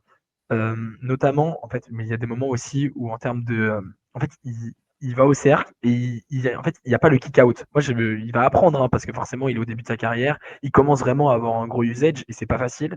Mais il y a des moments où, notamment, je sais plus si c'est le match contre Phoenix ou contre Minnesota, mais il y a un moment, il y a 3, 4, 5 tirs d'affilée où il s'entête à aller au cercle et à prendre un tir compliqué, un peu contesté, alors qu'il y a 2, 3 joueurs ouverts parce que justement, en fait, ça va apprendre justement à gérer ça. Mais en fait, forcément, quand on voit que tu as un ball handler, que tu mets 10, 12 points, oui, la défense va se refermer sur toi quand tu vas driver. Et c'est là où moi j'attends cette progression-là, et il sera dans parfait quand il saura faire ça. C'est le petit kick-out pour avoir ajouté ces 2, 3 passes décisives par match et rajouter ces 6, 8 points un peu faciles pour Isaiah Joe, pour Aaron Wiggins qui seront ouverts. Mais c'est vrai que la progression, moi, je m'y attendais pas du tout. Après, voilà, c'est un volume enfin, il a su prendre le rôle, en fait. C'est pour ça que je vais revenir par rapport à Cason Wallace, et c'est pour ça que je le mets pas enfin, que je le mets un peu plus bas. C'est que Cason Wallace, c'est le rôle que j'aurais aimé qu'il ait, et c'est Jay Mitchell qui l'a pris. Et c'est pas facile quand t'as été blessé l'année dernière. Il a montré des bonnes choses et il s'est blessé à un moment où il a pas eu de chance parce qu'il est revenu juste avant les playoffs. Il a pas pu jouer. Et avoir le mental de revenir à la saison suivante et ok, J-Dub est blessé, je vais prendre ce rôle-là. Moi, c'est vraiment quelque chose que j'adore et j'ai très hâte de voir la suite, de voir comment ça va être son utilisation. Deuxième ball handler à côté de J-Dub. Est-ce qu'il va être plus en spot-up shooter? Est-ce que peut-être qu'il va reprendre plus de 3 points, un peu moins de long 2? Est-ce qu'il va être plus adroit? Parce que en fait, ses pourcentages, c'est les mêmes que l'année dernière, juste qu'il prend plus de tirs et qu'il prend des tirs plus compliqués. En fait, qu'est-ce que va lui apporter le fait que J-Dub revienne? Est-ce que ça va être positif pour lui? Est-ce que ça va être négatif? Est-ce qu'il va trouver son rôle? C'est plein de choses comme ça en fait, on a tellement de choses à voir sur cette deuxième. On est en 19-1, on a énormément de choses à voir sur la suite de la saison avec le retour de J-Dub, avec notamment Aaron Wiggins, que c'est hyper palpitant. Et ouais, défensivement, je vous rejoins. Il n'est pas du tout négatif, il est même positif. Enfin, en fait, dans beaucoup d'équipes, et Jay Mitchell, c'est le top 3 défenseur de l'équipe. C'est juste que nous, on est Oklahoma City, donc c'est un défenseur un peu lambda. Enfin, lambda. C'est un bon défenseur pour nous, mais peut-être que c'est un défenseur très bon pour plein d'équipes, c'est pour ça. Et ouais, je vous rejoins sur ça, mais moi ça reste très bon parce que justement j'attends ce petit upgrade de QI offensif quand tu deviens un vrai ball handler. Ouais, mais je te rejoins là-dessus, j'en avais parlé dans le premier épisode où des fois j'avais l'impression pas qu'il forçait, mais il prenait un peu trop la couverture, quoi. Genre, des fois, OK, tu dans un moment, tu viens de mettre un tir, 2 tirs, mais il faut savoir gérer où la situation n'est pas bonne à jouer, ou voilà, il faut savoir, se calmer aussi, mettre un peu le frein à main des fois. Donc ça, on peut pas lui enlever de cette agressivité et cet impact qu'il a eu, mais effectivement, il y a un lui, pour le coup, bon, si on va pas comparer à Shai, mais il y a encore des scories à enlever et c'est intéressant parce que du coup, il a encore une belle marge de progression, et effectivement, là où je te rejoins, c'est que pour lui, mais comme globalement pour beaucoup, la saison, il y a une deuxième saison de 60 matchs qui vient de commencer avec le retour de J-Dub, où ça change beaucoup de choses. Parce que quel rôle il va prendre? Est-ce qu'il va s'affirmer encore comme une trajectoire de jeune joueur? On va parler de J-Dub, donc je permets d'en parler là, mais est-ce que J-Dub va suivre sa trajectoire et devenir un top 10 NBA? Est-ce qu'il va être encore le NBA? Est-ce qu'il va continuer de peser? Est-ce qu'il sera sur une saison de down? Il y a beaucoup de choses qui sont en suspens avec J-Dub du coup, et là on arrive à une nouvelle saison avec lui où il va falloir se réadapter à une nouvelle répartition des rôles, nouvelle répartition du ballon, nouvelle répartition des tirs, et Jay Mitchell sera fortement impacté par ça, normalement. Le mindset est très bon en tout cas. Ah T'as oui, besoin d'un mec. T'avais besoin. Là pour le coup, le Jay Mitchell agressif, limite qui force un peu, t'en avais besoin. Donc ça c'est plutôt. de toute façon, bon on va être honnête sur le mindset, je pense que dans le roster, à part un ou deux, complètement. je pense qu'OKC ne drafte plus des joueurs ou ne va plus chercher des joueurs qui ne correspondront plus. Oui, Je bah, pense tant que mieux. voilà. Où tu le vois direct si ça va pas aller. De toute façon, Dillon Jones, par exemple, je Ah bah, pense qu'il Dylan était Jones pas au bout dans le d'un match, on monde. avait compris. Hein. On a vu, hein. On a vu direct. Hein. Parlons d'Isaiah Joe maintenant, qui avait loupé le début de saison et qu'on a été très content de retrouver, notamment dans une période où offensivement ça allait pas. Tom, où tu as mis Isaiah Joe? Alors, c'est moi qui pars sur Isaiah Joe. Alors moi, je l'ai mis en satisfaisant. Franchement, j'hésitais à le mettre en très bon parce que Isaiah Joe, il a raté le début de saison, mais depuis, il fait du Isaiah Joe, quoi. C'est vraiment bien ce qu'il produit. Là, il a 40% à 3 points, il prend 7 tirs à 3 points par match, donc il prend du volume en plus, ça c'est cool. Et pour le reste, il fait pas tâche défensivement, la connexion avec Hartenstein. Voilà, c'est bien, c'est du bon Isaiah Joe. Je ne l'ai pas mis plus haut par rapport au fait que, pour moi, si c'était très bon, c'est que dans mon esprit, Isaiah Joe, à la base, je me dis en playoff, il va pas beaucoup jouer parce que défensivement, il va prendre cher. Et il n'y a rien dans cette saison régulière qui me fait dire en fait, défensivement, ça peut peut-être tenir la route. Pour de la régulière, tu vois que ça passe, tu vois qu'il y a des séquences défensives intéressantes, que c'est un joueur intelligent, que c'est un joueur qui met de l'énergie défensivement, donc ça, il n'y a pas de souci. Mais je me dis pas, ah ouais, non, Isaiah Joe, ok, on a vu des séquences de match où en fait, défensivement, il tient vachement bien en 1 contre un gros attaquant, et en fait, en playoff, il pourra pas être ciblé, quoi. C'est pour ça que je me limite au satisfaisant. Mais hormis ça, c'est vrai que il fait du Isaiah Joe, quoi. Il est adroit avec du volume, c'est très bien. Franchement, j'ai pas beaucoup plus à dire sur Isaiah Joe parce que il fait ce qu'on attend de lui, quoi. Ouais, après, c'est son record en carrière en points quand même. Enfin, je trouve qu'offensivement, il est meilleur que les saisons précédentes dans le sens où il se procure plus de situations de marquer qu'avant. C'est pas forcément plus adroit, mais il est plus en situation, notamment hier, où en fait, il a des situations où je sais pas comment dire en français, mais il se relocate très bien en fait, où il se repositionne sur le terrain. Il y a une action, je sais pas si vous avez vu, où il fait le tour du terrain pour passer à plus 13 et c'est hyper intéressant et je trouve qu'il a quand même en fait c'est lui qui a l'initiative de beaucoup de situations alors qu'avant c'est plus le fameux pick and flare avec Shea etc. On le voit un peu moins et on voit plus des situations où Isaiah Joe il est tout bon spot au bon moment parce que il a quand même ce QI offensif qui est assez élevé. Bon, il a le QI basket tout court parce que défensivement aussi il a le QI même si son corps lui permet pas. Et ouais, et défensivement, je suis d'accord en fait, mais moi en regardant les matchs, je me suis dit ah, c'est quand même mieux offensivement, défensivement, Isaiah Joe. Je trouve que sur l'homme, il est un peu, enfin, il se fait quand même moins blow-by par son joueur. Off-ball, il n'y a aucune absence. Maintenant, c'est vrai qu'il est un peu frêle. Et en fait, en regardant les stats, bah, c'est pas tellement mieux que la saison dernière. C'est le pire defensive rating pour un joueur d'OKC dans la rotation. Après, avec qui il joue, ça dépend. Bien sûr, ça dépend pas que de lui, mais c'est quand même un signe. Euh, et même, il y a beaucoup de stats défensifs quand on regarde, quand on se penche, où bah, finalement Isaiah Joe c'est un peu dans les mêmes standards. Mais donc, je sais pas, j'arrive pas à situer Isaiah Joe défensivement cette saison par rapport à la saison dernière. C'est dur à juger. Mais moi, je le mets, du coup, moi, j'ai mis dans haut satisfaisant, bas très bon. Je sais pas si tu l'as mis dans très bon, Pierre, mais moi, c'était vraiment à la limite, quoi. Je sais pas si je l'aurais mis dans très bon ou pas. Moi, je l'ai mis dans très bon.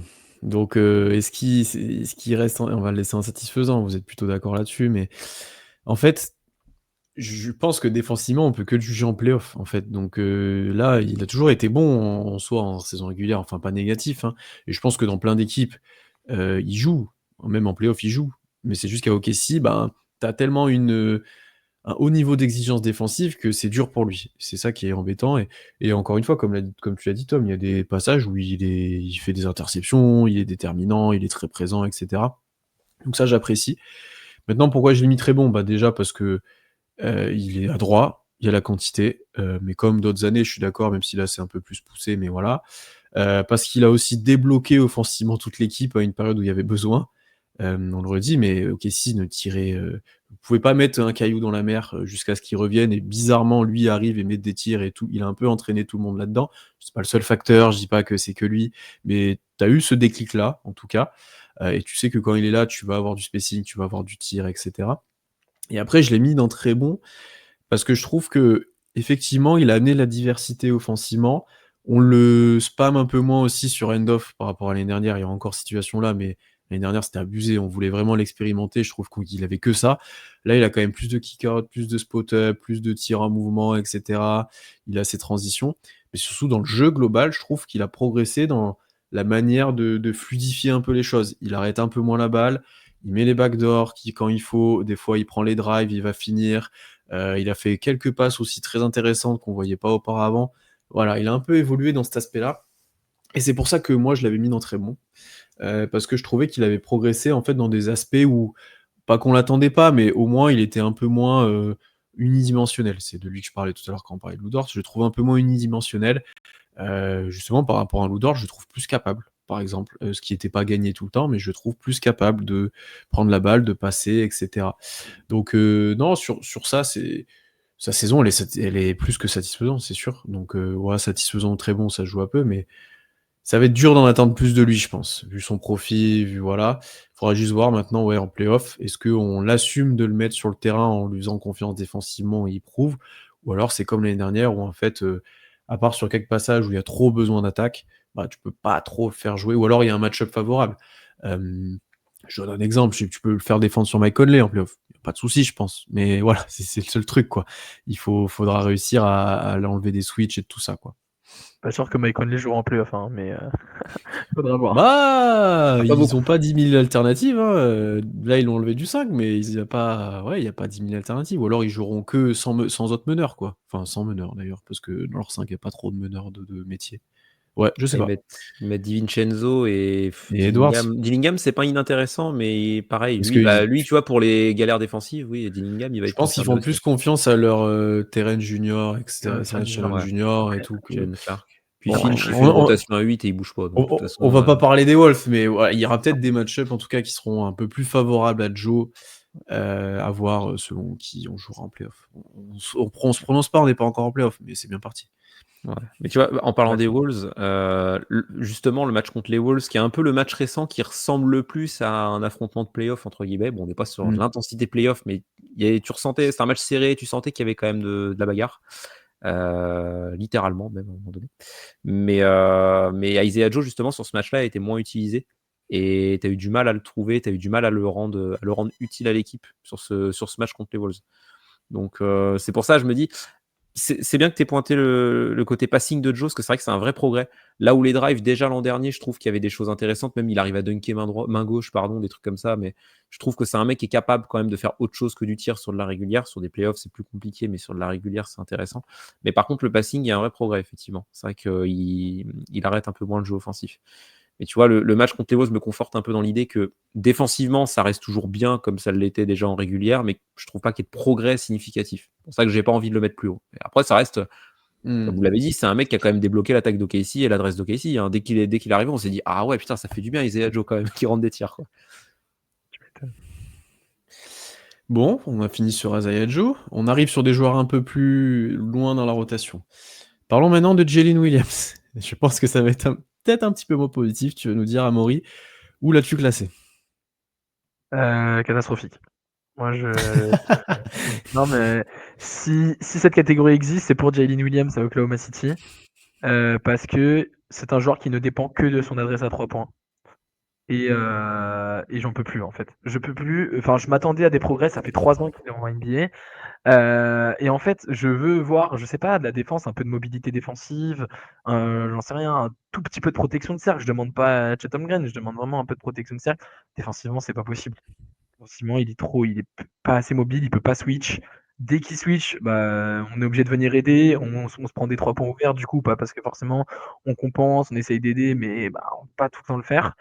Et c'est le seul. Et en fait, bah, il souffre aussi de la comparaison avec les autres. C'est-à-dire que quand tu n'es vraiment pas bon défensivement, et qu'à côté de toi, il y a que des monstres défensivement, et bah ça se voit. Et en fait, la différence, elle est trop grande, et je suis pas sûr qu'il ait sa place dans la rotation avec J-Dub, avec Aaron Wiggins au complet. Bah, situation de tu dois jouer Jokic, tu mets Jalen Williams sur Jokic parce que là, défensivement, il va t'apporter le côté bah, solidité. C'est vrai qu'au poste, c'est pas il est pas si mauvais que ça, on l'a vu en playoff l'année dernière, mais c'est pas suffisant. Et en fait, offensivement, bah, en fait, le podcast tombe un peu mal parce que mon catastrophique, il a été bon hier. Il a fini le match, il a mis des tirs, mais encore une fois, il a été bon parce qu'il a mis des tirs. Il n'a pas été bon parce que il a défendu excellemment bien ou qu'il a fait un passing exceptionnel. Ce passing, ça reste le même. Voire, moi, je trouve qu'il est un peu moins bon cette saison au passing que la saison dernière, où il a vraiment été bon, il a vraiment été bien utilisé. Cette saison, euh, on le voit moins, mais globalement, on voit moins de end-off très haut avec Hartenstein et Jay Will que l'année dernière. C'est pas que lui.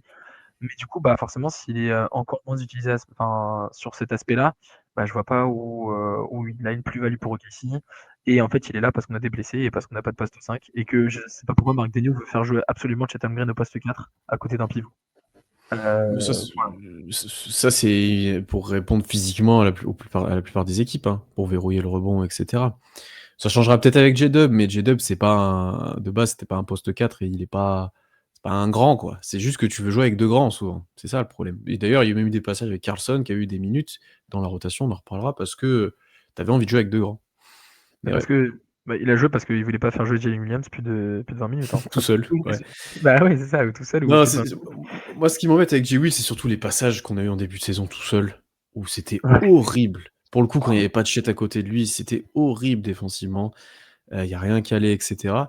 Et après, on en a dit assez de bien, même sur les playoffs derniers, où en fait on disait bah, c'est un bon troisième pivot parce qu'il répond toujours présent, il arrive à être un peu adroit, il demande rien, il est toujours investi, voilà, etc.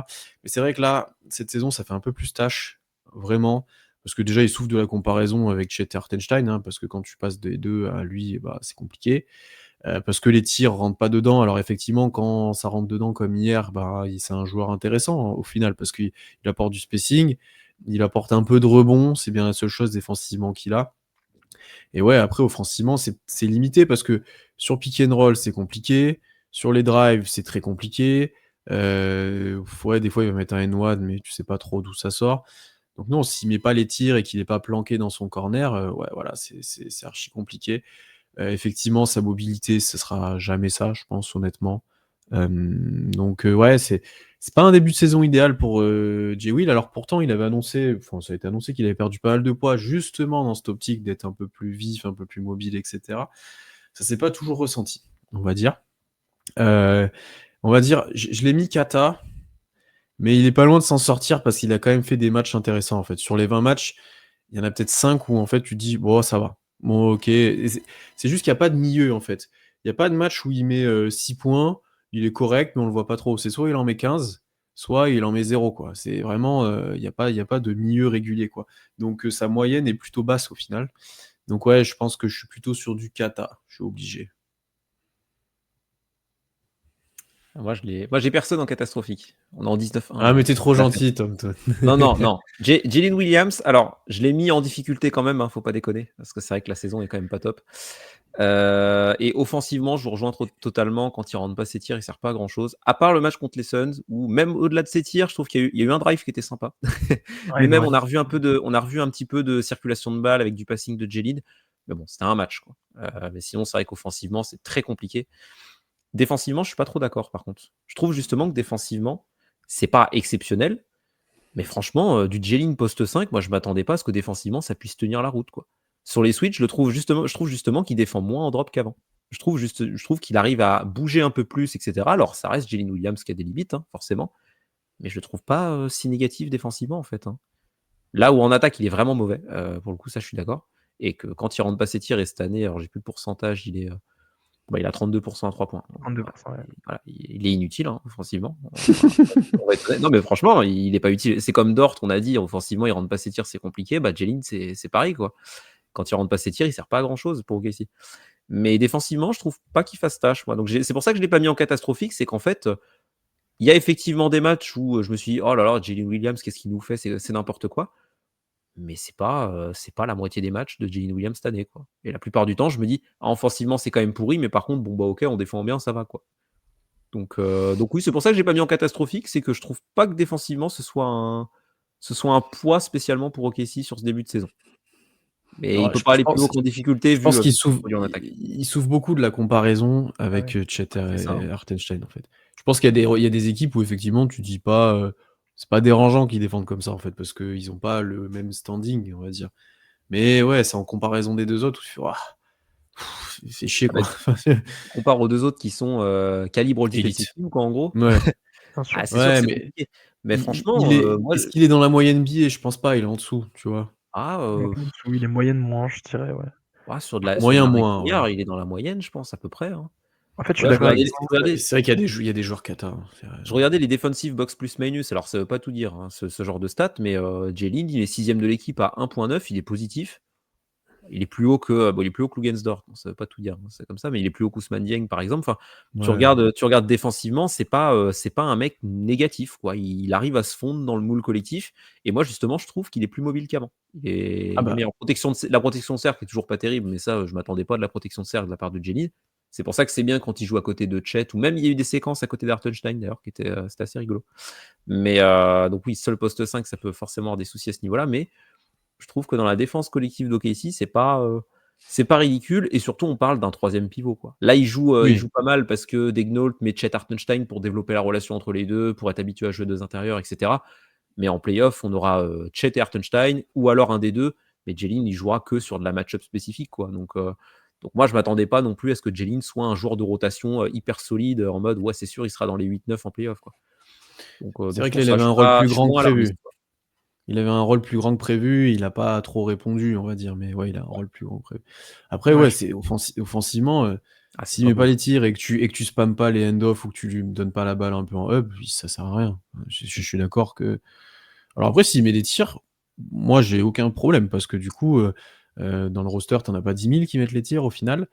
Et puis il t'apporte quand même de la taille, etc. Moi, j'ai pas de problème à le faire jouer. Mais par contre, s'il tire comme ça, non, c'est un grand non. Ouais, clairement. Et moi, en fait, je suis d'accord avec toi sur le côté de il est un peu plus mobile, mais en fait, moi, le problème que j'ai, c'est il nous force tellement à nous adapter quand il est sur le terrain défensivement que ça pose trop de problèmes. En fait, il joue avec 4 défenseurs élites la plupart du temps, puisqu'il y a quasiment que des défenseurs élites dans cette équipe.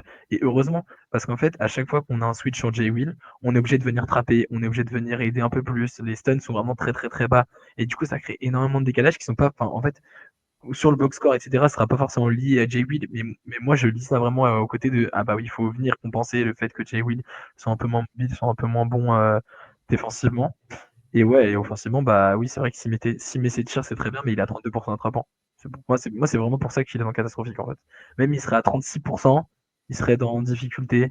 Mais après, oui, c'est vrai que bah, le côté, oui, j'ai un gros rôle et je m'y attendais pas forcément et je suis pas bon, je réponds pas présent, bah, ça l'aide pas. Mais en même temps, bah, on va le juger sur ce qu'il fait sur le terrain. Et pour moi, ce qu'il fait sur le terrain, Oui. c'est vraiment pas bon, quoi. Et Jay Mitchell, on a dit, lui, il a pris les responsabilités, quoi. Là, Jay Will, ça a un peu moins marché sur cet aspect-là. Après, je pense qu'il va être gardé au moins en option pour jouer à 2 grands sur toute la saison, hein. Ah Il oui, va je suis jouer sûr. quand même régulièrement, je pense, hein. Mais bon, encore une fois, Marc, il va falloir faire des choix. Parce qu'il y a Kenrich qui arrive, il y a Wiggins qui est blessé, il y a J-Dub, il y a 10 000 joueurs. Il y a 10 000 joueurs. Ah, mais si tu veux jouer à 2 grands, Euh, t'es obligé de mettre J-Will en fait, hein. Donc ouais, préparez-vous les mecs, hein. Il va Clairement. jouer 82 matchs, J-Will, hein.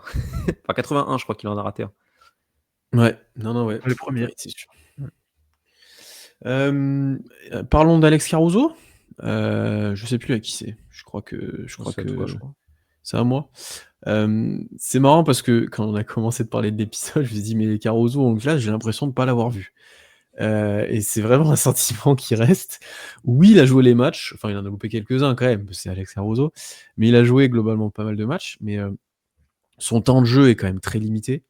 Généralement on l'utilise vraiment quand on a besoin et sur des passages, bon là, il va retrouver un rôle plus classique maintenant qu'à J-Dub, et cetera. Mais voilà, on force pas ses minutes, hein, loin de là.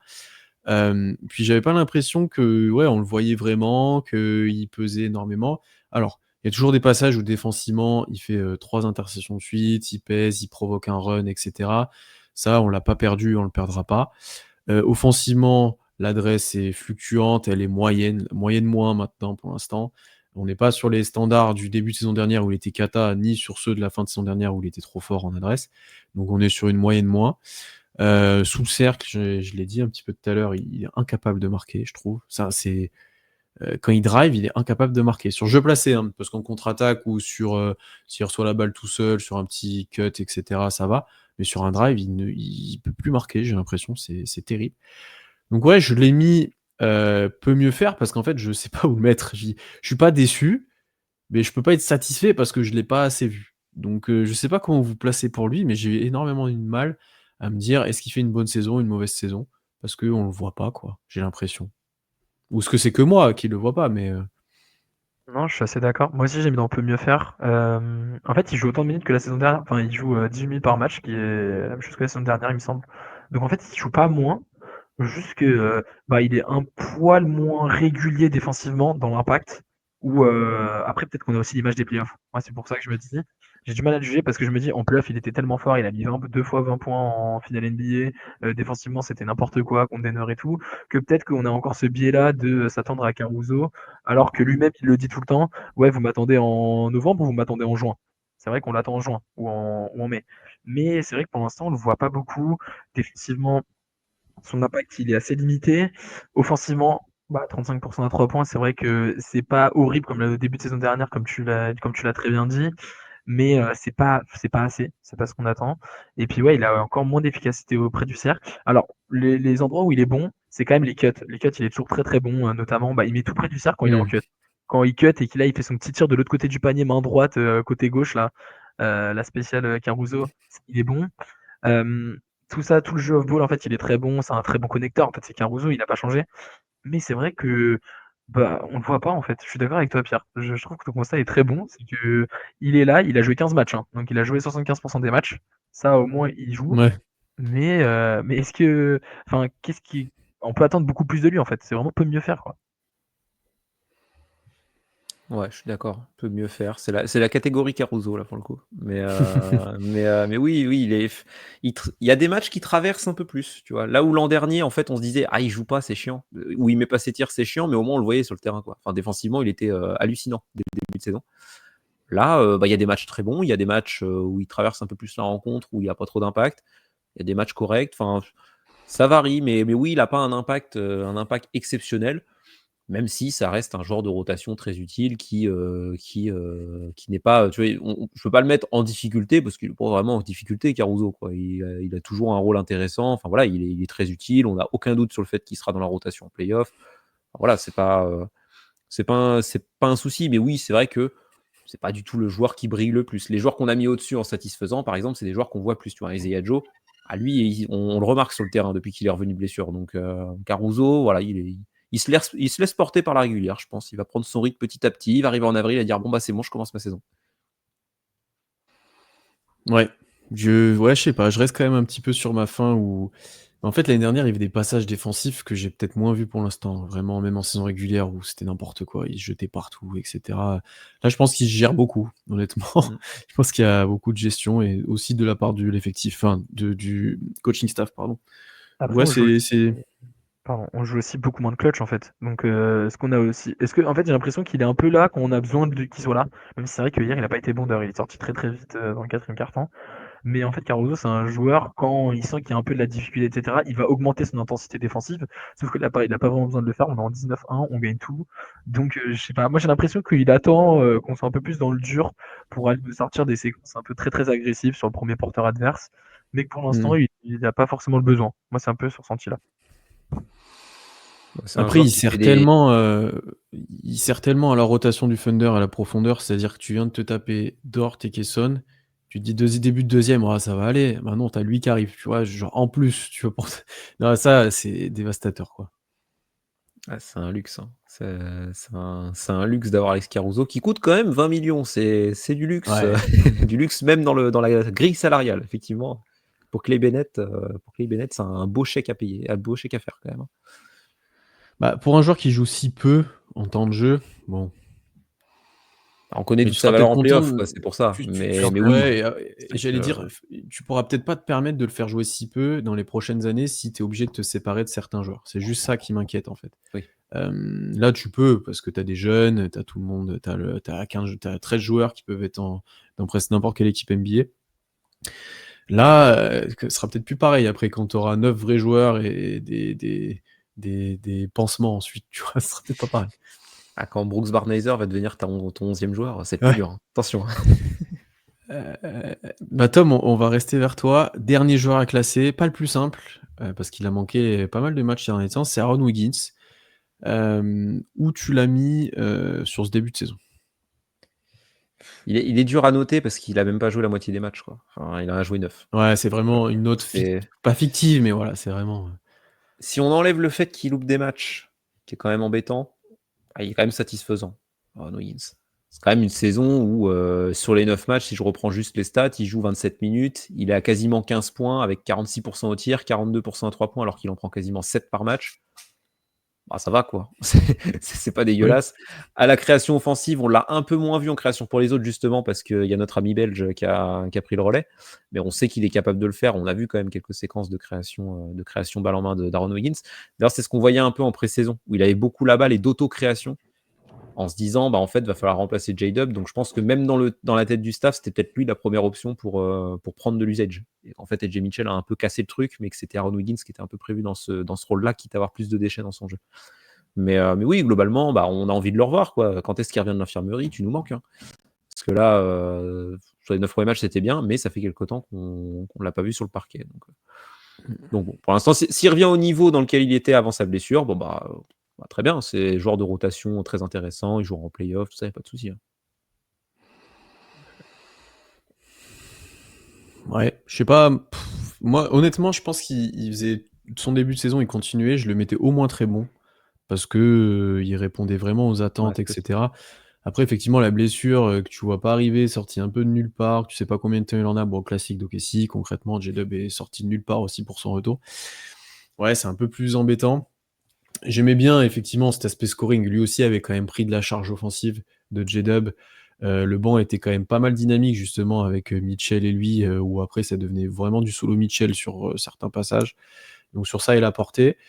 Je trouve qu'il débloquait aussi beaucoup de situations. On a parlé de Dort en mode il cassait des momentum. Je trouve que Wiggins en provoquait beaucoup. parce qu'offensivement, il était capable des fois de te mettre un tir en transition, de faire un backdoor avec Hartenstein. Enfin, voilà, il a apporté quand même pas mal de polyvalence et d'alternance offensivement, si je peux dire. Voilà, donc c'est dur d'en dire plus. Je trouve que défensivement, il y avait certains passages où il y avait des progrès. On sait que c'était pas lui non plus le meilleur défenseur du roster. Des passages où il y avait des progrès, des passages où on retombait un peu dans les travers de des fois où je crois que c'est en début de saison dernière où il jouait pas beaucoup au tout début parce qu'il défendait pas. C'est ça. Et il s'est remis à défendre et il est revenu dans la rotation et très bien dans la rotation. Et je trouve qu'on retombait un peu là-dedans des fois, bien que globalement c'était correct. Donc non, c'est dommage effectivement qu'on ait perdu ce dynamisme-là, ce boost-là. Et en plus, cette polyvalence-là, parce que autant un Mitchell, on se dit, quand il aura plus la balle en main, comment on va faire, enfin comment lui va faire. Autant Wiggins, il n'y a pas de souci, c'est vraiment du plug and play, avec n'importe qui, ça va quoi. Et donc ça va manquer un peu, en espérant qu'il soit de retour rapidement, surtout si Mitchell n'est pas là, en espérant qu'il y ait un des deux qui soit là vite quoi. Ouais, moi je suis d'accord avec toi, Pierre. Moi c'était très bon. En fait, si on parle juste des 9 matchs et qu'on enlève le fait qu'il soit absent 11 matchs, c'est très bon. C'est un très bon début de saison. C'est son record en termes de minutes. Il joue 28 minutes par match. Enfin, il a le troisième, quatrième temps de jeu, je crois, de l'équipe sur les 9 premiers matchs. Il a 15 points par match. C'est son record en carrière aussi. En fait, il est pas moins. En fait, il a plus de volume parce qu'il joue plus de minutes et il est pas moins droit qu'avant. Donc ça, je trouve que c'est quand même très bon pour Aaron Wiggins. Et en plus, moi, je trouve que défensivement, on ball, il a progressé. Sur le porteur de balle, en fait, il se fait quasiment jamais dépasser maintenant. Près du cercle, je l'ai dit tout à l'heure, la stat pour Hartenstein, il est à 45% alors qu'il a un vrai volume de tirs défendus près du cercle. Il est à 45%, il est deuxième en NBA, je crois, sur les joueurs à un assez gros volume pour être qualifié. Et, et en plus, par contre, c'est vrai, off-ball, il a ces petits trous d'air qu'on avait en début de saison dernière et qui lui coûtaient beaucoup. Je suis à l'opposé du ballon, mon joueur coupe, je suis un peu en retard, hop, on prend 2 points. Ou je fais une petite faute un peu bête, ça c'est vrai. Mais pour moi, ça c'est des choses qui vont se corriger, enfin qui se corrigent dans les matchs où on va avoir un peu de pression, où on va être en fin de match un peu clutch. Il aura pas ces oublis-là. Et donc je considère qu'il a quand même une vraie progression défensivement. Ce qui me fait le mettre dans très bien parce que je suis pas sûr qu'on puisse attendre tellement mieux de la part d'Aaron Wiggins. Peut-être un peu plus de création pour lui-même, parce qu'il a moins de tirs, enfin il avait plus de création pour lui-même la saison dernière. Là, il prend quand même beaucoup de tirs assistés. Mais après, ça reste des détails. Et je vois pas trop, enfin, en termes d'adresse, tout est bon. Je vois pas ce qu'on peut attendre de lui, quoi. Plus de volume. Enfin, de volume de nombre de matchs, plutôt. Oui, voilà, nombre de J'avoue que matchs. c'est plus ça qui me bloquait, quoi. Pas de blessure. Mais c'est vrai que sa blessure, en fait, il a joué, et hop, d'un coup, on nous a dit, je crois que c'est la hanche ou la cuisse, je sais plus. C'est la cuisse, ouais, je Il pense est qu'il ouais. soit contracture, soit déchiré, mais ouais, c'est sorti un peu de nulle part, il n'y avait pas d'action. Bon, il a pas l'air trop mal, hein. Il est sur le banc, il se lève, il court, enfin il saute, ça va. Je pense que... Globalement, et Mitchell n'était pas sur le banc, par exemple, hier à la fin du match, c'est un peu plus inquiétant. Mais hier, Mitchell, il boitait vraiment, hein. Enfin, moi, je l'ai vu, je sais pas si vous avez vu en premier temps, en fait, Ouais. il se tient vraiment le genou pendant bien 2-3 actions. J'ai cru qu'on allait faire pour le faire sortir. Il a le ballon, mais à un moment, il jouait avec le genou cassé. J'ai pas trop compris pourquoi, mais c'est vrai j'ai l'impression qu'il y a un vrai truc, quoi. Et ça, ok, si, c'est souvent, ça vaut 10 matchs, hein, de toute façon, vu l'effectif qu'on a. Si Bobo, c'est repos pendant un mois, Ouais, bah, tu peux te permettre, donc autant le faire, hein, honnêtement. hein, clairement. Ça repose juste, et ça avait été un peu préjudiciable l'année dernière, la mise en place de collaboration entre les joueurs, de relations entre les joueurs. Pour Hartenstein et Chet, ça avait manqué en playoff, ça suffit, mais ça avait un petit peu manqué. Là, on Ouais. est content de voir ces progrès-là, en tout cas. Voilà. Avant peut-être de finir, juste un rapide mot, comme j'avais dit, sur les joueurs de fond de roster. Il y en a 4 qu'on n'a pas abordés. Moi, il y en a quand même un que j'ai envie de un peu plus valoriser que les autres, que j'aurais pu mettre genre satisfaisant, c'est Brandon Carlson, que je trouve pas inintéressant en soi, hein, surtout en 4e rotation en pivot. Il y a plein d'équipes où il serait 2 ou 3, je pense, potentiellement, vu ce que j'ai vu, vu les rosters. Qui est quand même pas mal athlétique, qui a un petit tir, qui est dynamique, qui se bat, etc., qui est pas inintéressant. Je trouve que ça peut être un joueur NBA, on va dire, ce joueur-là.